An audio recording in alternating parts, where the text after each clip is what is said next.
What's up, email geeks? Welcome back to another Feedback Friday. This week with an amazing guest. What's up, Chase? How's it going? What's going on, man? How are you? Very good. Thanks for jumping on. Everyone should follow you on Twitter. It's a must follow. So tell me a little bit about yourself. Awesome, Noah. I appreciate that and happy to be here. So I've been doing email now for about 5.5 or 6 years. I actually started my first 3 years in terms of building community and building newsletters and whatnot. And the most recent 3 years have been specifically focused on working with e-commerce brands. So run an agency. We've got about 55 to 60 e-commerce brands as clients. And we love email. We're obsessed with email and we've gotten pretty good at it. So I'm pumped to be here. Big fan of what you guys are building. This episode is sponsored by Netcore, not your old school transactional email platform. This is email reimagined. Welcome to Email Reinvented, with the only email delivery platform that leverages AI to power deliverability and increased customer engagement. Schedule a demo with the link below. Well, you sent over these few examples. I believe it's pronounced OUAI and maxbone. So I thought we could walk through this with your amazing expertise. Hopefully we can add a little feedback on this Feedback Friday episode. Awesome. I will follow your lead, or if you want me to lead, let me know. Great. I can jump right in. So we don't usually cover sign-up forms on this series, but I just thought this one popped up, and I think you have some expertise on how to make them really good. So what are your thoughts on this initial pop-up form? For me, I don't know about for you, it loaded right away. I think that's a little bit too soon. Typically, we're messing with time delays of, let's say, like 4 to 6 seconds or like a 25 to 30% page scroll. So I think one, in terms of like the behavior, giving people like the opportunity and like the chance to actually look at what's on the website, I think it's important. What are your thoughts on like the timing? Usually we try to gauge on how long people scroll, or maybe like pushing that sign up to a different, part of maybe on a product page versus the initial sign up. But I do think it is pretty simple and clean. Making you sign up for email and text, I noticed, was an interesting feature to actually get that coupon code. But I think this 15% off is a pretty good way to grab people's attention, at least before they sign up. Yeah, agree. I think 15% is a little bit on, I wouldn't say the high side, but higher than we're typically using, at least with our clients. Most of the time we're rolling with the 10%. So I think a 15%, because you have to do the email and the SMS, I think that's attractive. And I think that hopefully will get people to actually enter their email, right? And kind of what we see, like, right, the design, right, clean, minimalistic, whatnot, that's important. The copy is obviously important. We talked about the time delay, but the incentive itself really does, in my opinion, have a big, weight on whether someone gives you their email or not. We have some data internally, and we also been looking at data from Privy. People just saying, hey, enter your email for updates. That's really not that exciting, right? Typically, we're seeing like a 1% to 2% conversion on traffic to that. Whereas with some kind of offer, whether it's $1 off or a percentage off or free shipping, we're seeing in the ballpark of about 5 to 10% of people actually giving us their email. And then the most recent one that we've been testing is more of like an enter to win. So enter to win our weekly or monthly drawing or giveaway. That's actually converting in the low teens. So I think them going with like a standard 15% off for text and email is a good one. And also one other thing is, for us, we've noticed that the order of which you ask for email or phone number matters. When you ask for the email first and then SMS second, we found that to be more successful than asking for phone number first, email second. Do you have any thoughts or data on any of that? I think with e-commerce, it's a little bit different because people just want to really get that offer and move on with their day, versus maybe more like a newsletter where you're potentially setting expectations or giving a teaser about what your content's going to be about. I think that's more of the focus that we've been on, but it's always interesting to see like people A/B test. Awesome. Well, we can move right on to this first email example, the first welcome email right away after you sign up. Did you have any initial thoughts on this one? For me, in this email, and again, I haven't gone through like the actual phone number part, since I've given my phone number out to so many companies. My phone is kind of blown up at this point.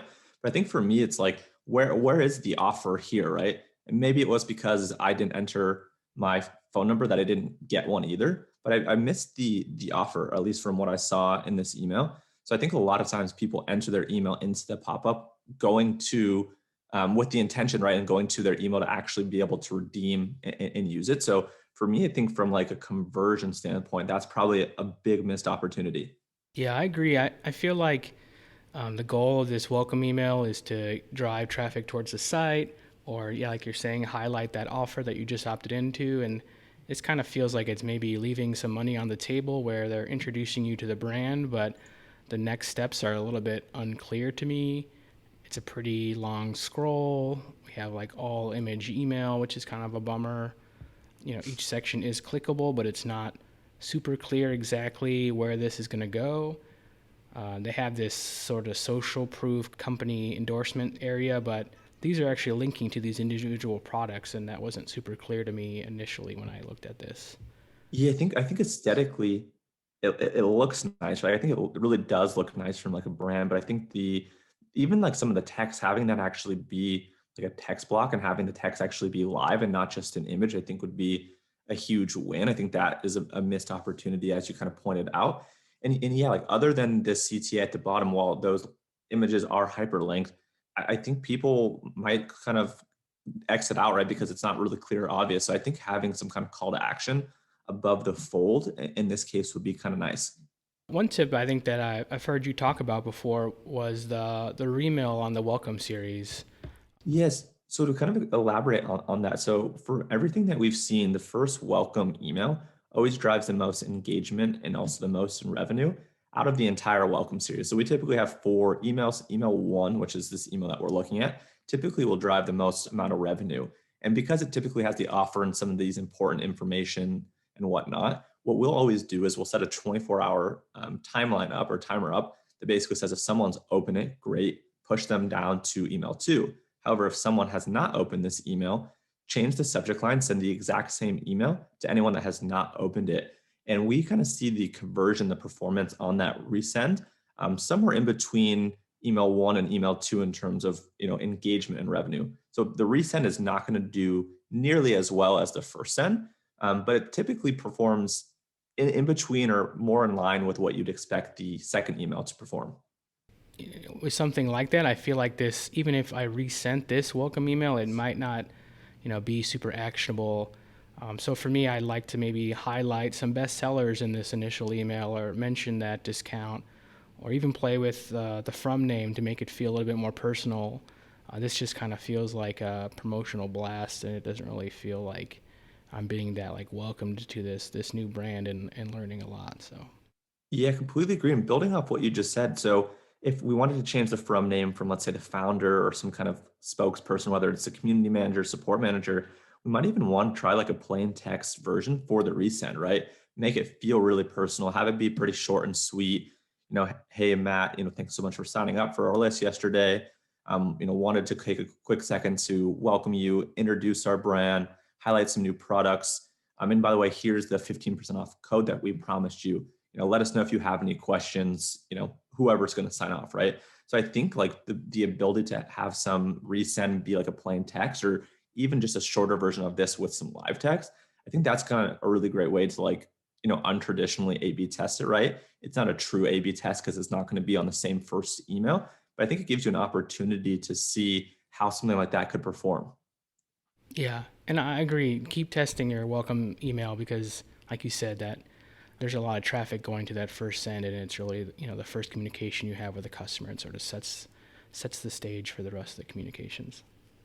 Well, we can move right along to this more promotional style email. This is kind of a product announcement, and I thought this one was interesting because it is sort of like this waitlist, almost like a tease release email. And it kind of stood out to me just because I don't see a lot of brands maybe doing something like this. Yeah, I think this email again, some of the same, negative things, but I think from the positive side, I think this email in terms of like some of the copy and the imagery is really well done. Like that image we're looking at right under the fetch me the waitlist, like that's a really cool, fun, cute image, right? So, I mean, that's something that, if this is a cool email, it's relevant, like I might talk to my friend about or share it, right? I think that's a really cool image. So I think the imagery and the assets they've used in the design and some of those things are really strong. But again, I think on the negative side, right, like the all images, making it a little bit more. I don't want to say pop because it does pop, but like leveraging gifs or things like that, making it a little bit more enticing, I think would be cool. I haven't really done a lot of the whole waitlist thing, but it would be interesting to see if you join this waitlist, maybe they send you like a special version of the next email For this one, maybe if you don't have a pet, I'm not sure if they don't send, the any additional promotional emails about this product, if they're sending it to their whole list, or if the wait list is just a way to maybe build hype. But it's still interesting, I guess, to see. So The waitlist is definitely interesting. One thing that we've had a lot of success with brands that we've tried before a product drops, we'll typically do like, hey, just a heads up, product dropping tomorrow, in 3 days, in a week, whatever it is. And we'll actually allow people to add it to their calendar. So there's a couple of apps out there. I think there's one called like Calendar Snack or 31 Bits. I can't remember the exact name, but there's a couple tools out there that I think are free where you can actually have a link that allows people to add an event to their calendar. So not only are they going to get an email on when the item is available for purchase or when the collection drops, but if they add it to their calendar and they opt in, and you can actually see the metrics in some of these apps of people that have received it, people that have opted in, people that have confirmed saying yes that they're going to attend. There's some really cool stuff that you could do there as well if you didn't want to do this whole sign up for a waitlist type thing. and this is the product launch email tied to that initial sign up. So they're launching this product, and I think, like you said, the copy is pretty interesting. Before, as a positive, is this nice copywriting, but I think on mobile especially, things start to get pretty small, which is why maybe having that live text or a more designed out template would be a benefit to this brand. 100% agree. Not too much else, but I think, like you also said, some animation I think would be very nice in this brand. Specifically, I think, some around like, the down here where you might like lose interest, maybe bringing in some animation would catch your eye and bring you in a little bit more to this product announcement. Yeah, and one thing that I wanted to share that's kind of related to the previous emails and any emails in general is our head of design at our company. She put together like this really cool, almost like audience kind of archetype, or like depending on whether someone's Gen Z or millennial or kind of a boomer, she has like this way in which she teaches our team to kind of design for emails. But so I think it's really important to know your audience, right? So this brand way, I'm guessing they're probably, targeting women and girls that are probably between like maybe 18 to maybe they're early to mid 30s, right? So designing for Gen Z and for millennials, right? Like for Gen Z, she talks a lot about having mobile first design, right? A lot of us are opening it on our phone, having the messaging being like really direct, making sure that like the images are highly curated and really kind of on point, playing to the fact that these audiences for Gen Z have a really short attention span. So making sure that the emails are concise and very clear, and not too busy, right? And having kind of some creative call to action styles that prompts them to want to like, have that intrigue and want to click through, right? So that's typically like how we design at our company for Gen Z based off how she's built it. And then millennials, I think it's also relevant and similar for this company that we're looking at. Again, mobile first design, I think is huge. A lot of like the content, whether it's the copy and the design, making sure that it's like both aspirational as well as educational, right? So think about like companies like OUAI, very aspirational, but then pairing it with companies that also teach you something and educate you something, whether it's about their specific product, whether it's about the environment, whether it's about a category, and really kind of curating the experience and having, again, creative styles for the CTA. It's an interesting way of segmentation that maybe is something you can even try to capture at sign up or maybe a survey later on, but it is, cool to see that maybe designing for those specific audiences or checking in and seeing, who makes up your brand when it comes to the age groups. Exactly. I think through your point, when you mentioned the pop-up, right, you're looking at like the analytics within Google Analytics or whatever your analytics platform is, right? You're looking at how people engage with your website, how much time they scroll your homepage, what they do. And to your point, if you want to send a survey out, or even within certain ESPs, and that's just email service providers, right? So it's like Klaviyo, OmniSend, MailChimp, so on and so forth. There are ways to like survey and poll people within an email by clicking a single button, right?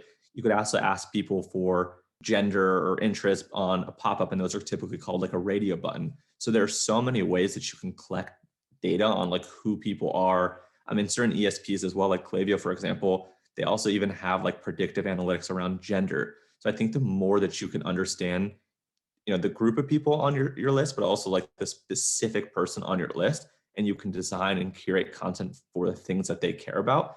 I mean, that's the goal, right? That's what brands are going to have to do in 2021 and beyondward to win.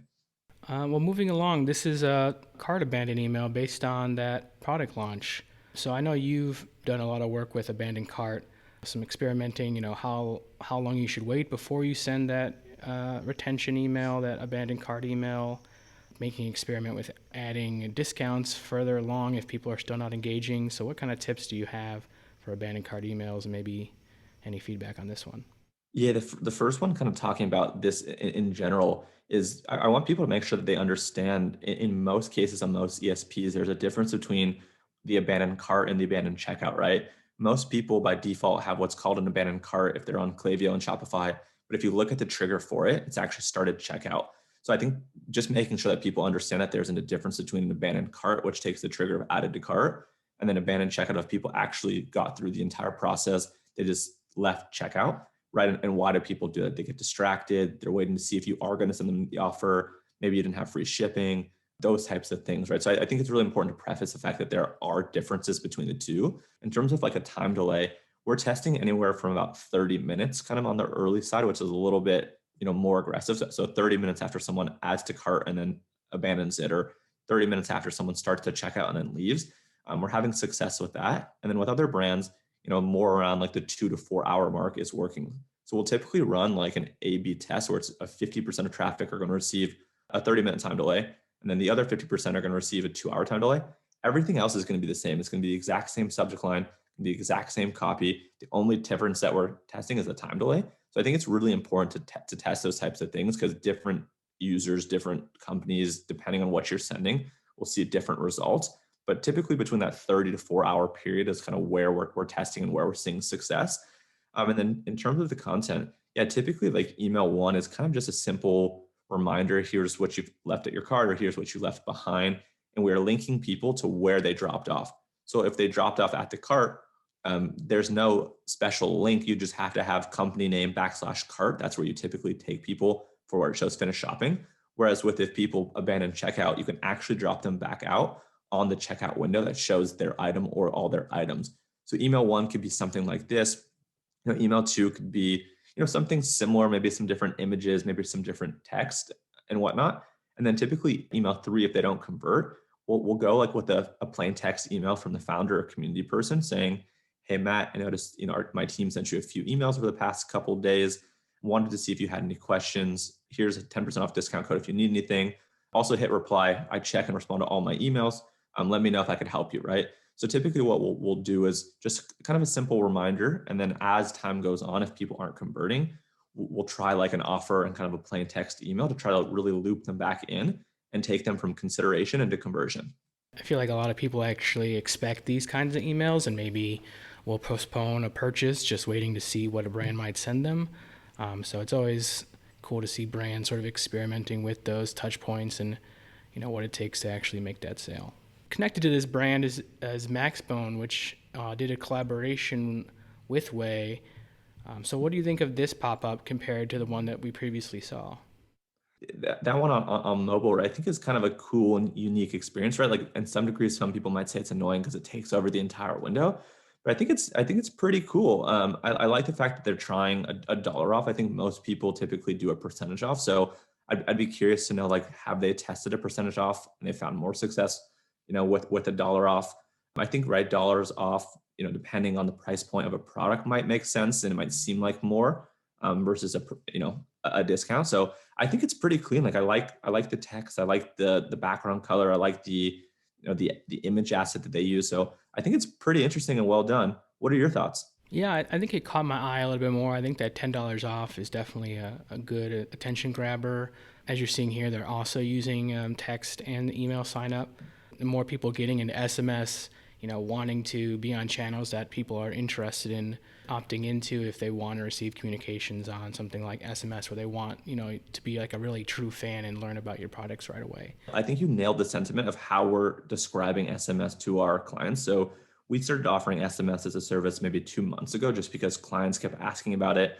And, we're like, hey, we do retention, but we're only focused on email. So we kind of offered it now. And the way that we are positioning it with our clients, that it really is this like VIP exclusive club for people that want that personal connection and want to know things first, right? It really is for like the VIPs that want to know when something's dropping. They want to know about the current events, right? And we are still trying to truthfully find out the right cadence of like, you could send 2, 3, 4, 5 emails a week, right? And it's pretty normal as long as the expectation was there. But you can't really send 2, 3, 4, 5 texts a week, right? That's pretty, intrusive. So we're kind of thinking right now along the lines of like one text a week, maybe 3 texts a month is kind of like the sweet spot. And we're using it as a complementary channel where the verbiage and the copy and the text is very similar to the emails, right? We're setting up the welcome series, the abandoned cards, some of those same types of things. And it's for those customers that really want to go one step further. And if a brand can support actually allowing people to respond, having that one-to-one communication, that one-to-one text with the consumer has actually been really huge for trying to get that sale, for building that bond and whatnot. Well, moving on to their welcome email, I really like this one. If I like the use of big broad text right in the beginning. It does feel a little bit more welcoming. Thanking you for signing up. It's always great to thank your customers. And yeah, this one felt a little bit more clear to me. I kind of felt like this highlighted some of the more offer side and let you know to get to know the brand a little bit more and kind of set the stage for what emails you might get next. Yeah, I agree. I mean, I like as you mentioned, like the text kind of overlay over the images. I like the fact that they both have a product shot as well as kind of more of like a fun lifestyle shot, let's call it. Right. They delivered the code that they promised. I think they could maybe bold the code within the email to make it stand out a little bit more, maybe even change like the font size slightly up. So, but I like the fact that it feels fun, it feels inviting, it feels warm, right? Like to me too, this email feels, one step further than the last one we looked at from Way. Jumping into some of their product released emails, this is the collaboration email they did. I think this one does a pretty good job on building hype. Some of this white space feels like a little bit too much to me. It kind of Yeah. feels like it's a little bit spacey, but I think it's a good call out too. Is maybe they're thinking that most of their audience is on mobile, and that's maybe why they're designing it. But this one I feel like just needs a little design help to really make it pop off. And I feel like this could definitely be a GIF, Yep. showing these two images. So I think there's some small things that would make this one just a slightly better. I agree. I don't have a whole lot to add on the design side, but I really like from a standpoint. And by the way, I should clarify, I don't work with these brands. I have no biases towards these brands. I really like this collaboration and collaborations in general. I think these types of brand partnerships, collaboration, are what kind of I'm calling giveaways 2.0, right? Traditionally, a giveaway for these two brands would be, hey, enter to win, our products, wait a week or a month to find out. And you end up with a lot of like fluffy kind of people on your list, right? People that just want the free thing and they don't really care about actually buying. So I think when you do something like this, and it's more of like a cross promotion and a partnership, this is a lot more conversion and sales oriented. So I like this a lot more than the, hey, we'll just do a giveaway. So that's more the point I want to comment on because I definitely agree with your design comments. And it's cool to see, the overlap between these different brands and maybe them borrowing other parts of their audience. So I think these partnership emails are really cool to see, and we try to add some more to really good emails whenever we see them, just because I think they are kind of a newer thing, and doing them right and maybe not making them feel like you just sold your list to someone else and they're Yeah, sort of doing a ad placement within your list. So I think these collaboration ones is a cool way to do that. agreed. And this is the abandoned cart email for maxbone. And I kind of like this one too. I think I like the language, pulling in that dynamic image with the price, adding some don't miss out urgency around that. I think this one is pretty good. Any comments on this one? I like this too. I think, right, like in some of the times, like a lot of people try to like over engineer some of these emails. And I think sometimes like this is really simple and this is really plain, but I think it's effective, right? It keeps people focused on like returning to the cart. It clearly shows people what they've left behind. And it has a little bit of urgency to what you mentioned. So I think a lot of people might look at this and think it's kind of boring, but I think that's actually why it's really good because it's just basic, it's simple, and it should get the job done. Yeah, I like the little call out here to talk to someone on the support team. That's nice. I guess they could also potentially try to show some related items if they want to, make that purchase a little bit larger, if you're not interested in this specific product. But this one's a pretty cool one, gets people back into the site, especially if they missed that purchase.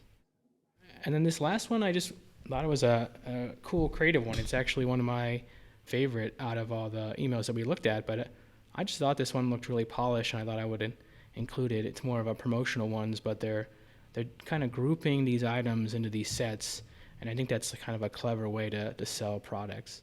Yeah, I like how they've grouped it. And I also think like the call to action is really clean. It's so simple, right? Just like with the other line, underline.